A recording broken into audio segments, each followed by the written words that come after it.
শুরুটা হয়েছিল 1994 সালে 10ই ফেব্রুয়ারি বালুরঘাট জেলা আদালতে। ওই দিন প্রথম কালো গ্রাউন্ড করে কুমারগঞ্জে ছাত্র আন্দোলনকে ঘিরে রণক্ষেত্র পরিস্থিতি তৈরি হয়েছিল। সেই পুলিশ নির্বিকারে গুলি চালিয়েছিল। সেই গুলিতে আন্দোলনকারী ছাত্র পার্থ সিংয়ের মৃত্যু হয় আর আরও 3 জন আহত হয়। সেই সময় পুলিশ ছাত্র অভিভাবক ও শিক্ষকদের বিনা কারণে গ্রেফতার করে আদালতে চালান করেছিল। সেই খবর পেয়ে ওই বছর 5ই ফেব্রুয়ারি কুমারগঞ্জে পার্থ সিংহের বাড়ি গিয়েছিল মমতা বন্দ্যোপাধ্যায়। পরিবারের পাশে দাঁড়াতে জেলার সকল নেতৃত্বকে নিয়ে গিয়েছিল। এরপর ওই মাসের 9 তারিখ হিলিতে এসেছিলেন তিনি। সেই সময় দলীয় নেতৃত্বদের জিজ্ঞাসা করেন কুমারগঞ্জের ঘটনায় ধৃতরা কি জামিন পেয়েছেন। জামিন না পাওয়ার খবর পেয়েই পরদিন 10ই ফেব্রুয়ারি তিনি বালুরঘাট জেলা আদালতে মুভ করেন। সেই সময় মমতার সঙ্গী ছিলেন রাজ্যের প্রাক্তন পূর্তমন্ত্রী শঙ্কর চক্রবর্তী, বালুরঘাট জেলা আদালতে প্রাক্তন সরকারি আইনজীবী সুভাষ চাকি, মন্নাথ ঘোষের মতো বর্ষিয়ান আইনজীবীরা, এমনকি জেলার নেতারা সেই সময়কার পুরনো একটি ছবি সোশ্যাল মিডিয়ায় পোস্ট করে মমতা ব্যানার্জি আইনজীবীর লড়াইটা শুরু হয়েছিল বালুরঘাট থেকে তা উল্লেখ করেন। দীর্ঘ বছর পর আবার আদালতের এজলাসে আইনজীবীর ভূমিকায় দেখা গেল রাজ্যের মুখ্যমন্ত্রী মমতা বন্দ্যোপাধ্যায়কে। এবার আর জেলা আদালত নয়, ভারতের সর্বোচ্চ আদালত সুপ্রিম কোর্টে। শুধুমাত্র আইনজীবী হিসেবে দেখা যায়নি, দেশের প্রধান বিচারপতিকে সওয়াল জবাব করেন মমতা বন্দ্যোপাধ্যায়। এদিকে মমতা বন্দ্যোপাধ্যায়কে ফের একবার আইনজীবীর ভূমিকায় দেখতেই বুধবার বালুরঘাট জেলা আদালত চত্বরে বর্ষিয়ান আইনজীবীরা পুরনো স্মৃতিচারণ করলেন। আজকে সুপ্রিম কোর্টে মমতা বন্দ্যোপাধ্যায় আইনজীবী হয়ে লড়লেন। এর আগেও এই জেলাতে উনি লড়েছিলেন, আপনি তো সেই সময় ছিলেন। কি বিষয়টা একটু বিস্তারিতভাবে বলেন। প্রথমে আমি নিজে একজন আইনজীবী হিসাবে ভীষণভাবে গর্বিত এবং বাংলার মানুষ হিসাবে যে আমি বাংলার মুখ্যমন্ত্রী মমতা বন্দ্যোপাধ্যায়ের সঙ্গে 1994 সালের 10ই ফেব্রুয়ারি বালুরঘাট জেলা আদালতে আমি একসঙ্গে দাঁড়িয়ে আমরা মুখ করতে পেরেছিলাম। আমি নিজেকে ধন্য মনে করি এবং সেই 10ই ফেব্রুয়ারি 1994 সালটা ছিল মমতা বন্দ্যোপাধ্যায়ের বা বর্তমানের মুখ্যমন্ত্রী আমাদের সকলের প্রিয় দিদিভাই, ওনার জীবনের প্রথম তিনি কালো কোট পরে বা গ্রাউন্ড পরে আদালতে উপস্থিত হয়েছিলেন আমাদের সঙ্গে। আপনারা জানেন সেই সময় জানুয়ারি মাসের মধ্যভাগে কুমারগঞ্জের আরএন হাই স্কুলের হেডমাস্টার মশাই কমলেশ সরকার তাকে তার সহকর্মী মাস্টার মশাই কুড়ালের আঘাত করে তাকে আহত করেছিলেন। পরবর্তীকালে তিনি মারা যান।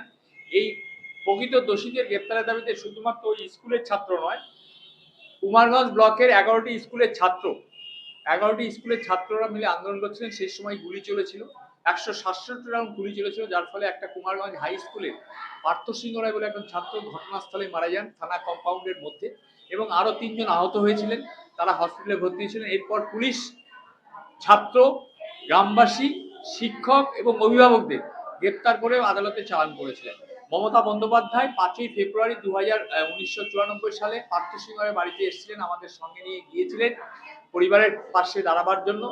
10ই ফেব্রুয়ারি হিলিতে একটা স্বাধীনতা সংগ্রামীদের সম্বর্ধনা দেবেন বলে ঠিক করা হয়েছিল। 9ই ফেব্রুয়ারি রাত্রেবেলা যিনি যখন আসেন তখন পথে রাস্তায় আমাদের জিজ্ঞাসা করেন কুমারগঞ্জের মাস্টারমশাই ছাত্রদের জামিন হয়েছেন কিনা। আমরা বলি না, হয়নি। তখন উনি আমাদের বলেন যে আগামীকাল কি মুভ করা যাবে। আমি বললাম হ্যাঁ সম্ভব, আমার একটা পিটিশন, আমি বললাম আমার একটা পিটিশন ফাইল করা আছে যেটা হিয়ারিং ডেট আগামীকাল আছে, কিন্তু একটা অসুবিধা দেখা দিয়েছে, বিজেপি একটা বন্ধ দেখেছে, স্থানীয় স্তরে একটা বন্ধ দেখেছে। তখন আমাকে বললো যে তুমি একটা গ্রাউন্ড জোগাড় করে রেখো, আমি তোমাদের সঙ্গে দাঁড়িয়ে কোর্টে মুভ করবো। আমরা শঙ্কর চক্রবর্তী প্রাক্তন MIC, তার সহযোগিতা নিয়ে আমরা রাত্রেবেলায় তার বাড়ি থেকে কথা বলবো, তিনিও আমাদের সঙ্গে থাকবেন এই আশ্বাস দেওয়াতে আমি এবং মমতা বন্দ্যোপাধ্যায়, আমার সিনিয়র নীলকান্ত বাগচি, মনমত ঘোষ, কাপুর চ্যাটার্জি, দেবাশিস ঘোষ দস্তিদার এবং শঙ্কর দা মিলে আমরা মুভ করেছিলাম। সেই দিন জামিনটা হয়েছিলেন এবং সেই দিনই বালুরঘাটের মানুষের কে অ্যাডভোকেটদের তিনি ফিস দেওয়ার কথা বলেছিলেন, কিন্তু বালুরঘাট আদালতের মানুষেরা সেদিন ফিস না নিয়ে বলেছিলেন তুমি তো সাংসদ, বালুরঘাট এবং দক্ষিণ দিনাজপুরের মানুষের জন্য একটা রেলের ব্যবস্থা করো। আমরা তার পরবর্তীকালে ফলস্বরূপ বাংলার মুখ্যমন্ত্রী, আজকের মুখ্যমন্ত্রী সেদিন রেলের জন্য তদবির করেছিল।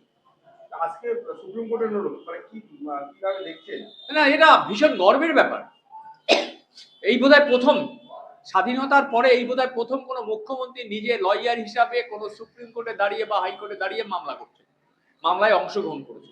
এটা আমাদের বাঙালি হিসাবে, আমি ব্যবহারজীবী হিসাবে আমি গর্বিত এবং আপ্লুত যে গোটা ভারতবর্ষের এবং গোটা পৃথিবীর মানুষ দেখছেন যে বাংলার মুখ্যমন্ত্রী মমতা বন্দ্যোপাধ্যায় তিনি আইনজীবী রূপে সুপ্রিম কোর্টে দাঁড়িয়ে বাংলার মানুষের স্বার্থে লড়াই করছেন। আজকে বালুরঘাট জেলা আদালতে এই স্মৃতিচারণী কার কি কখন কোথায় এসেছে সেগুলো কিন্তু হচ্ছিল, শোনা যাচ্ছে। মানে কোথাও কি আবার সেই পুরনো 1994 সালে ফিরে গেছে? একদম একদম মানুষের স্মৃতিতে রয়েছে, কিন্তু মানুষের স্মৃতির উপর প্রলেপ পড়ে যায়। সেই মানুষের স্মৃতিগুলোকে আজকের ঘটনায় সুপ্রিম কোর্টে ওনার দাঁড়ানোকে দেখা কেন্দ্র করে আজকে বালুরঘাটের মানুষের মুখে, বালুরঘাটের আইনজীবীদের মুখে সেদিনের 1994 10ই ফেব্রুয়ারির কথা মনে পড়ছে। আপনারা মমতা ব্যানার্জির সঙ্গে প্রথমবারের মতো কোর্টে লড়েছিলেন, এই বালুরঘাট কোর্টেই একটা কেসে তিনি কালো কোট পরে উকিল হয়েছিলেন। তার সঙ্গে প্রথম যে অভিজ্ঞতা কেমন ছিল, কি হয়েছিল? সালটা এক্স্যাক্টলি মনে নাই, আনুমানিক 30 বছর হবে। এই কুমারগঞ্জে পার্থ সিংহ রায় বলে একজন ছাত্র পুলিশের গুলিতে নিহত হয় এবং সেখানে তখন একটা পাবলিক এডুকেশন হয়, থানাও ঘেরাও টেরাও হয় এবং কয়েকজনকে পুলিশ আটক করে কোর্টে চালান করে, কেস দিয়ে কোর্টে চালান করে। তো সেই সময় আমাদের মমতা ম্যাডাম আর কি উনি বালুরঘাটে আসেন, সাংসদ ছিলেন এবং উনি লয়ারও ছিলেন, যদিও কোর্টে প্র্যাকটিস করতেন না, লয়ার ডিগ্রি ছিল, ওনার বার কাউন্সিলের মেম্বারও ছিলেন। প্রথমবারের মতো বালুরঘাটে আসেন এবং আমাদের লয়ারদের সঙ্গে একটু আলাপ আলোচনা করেন জামিনের ব্যাপারে।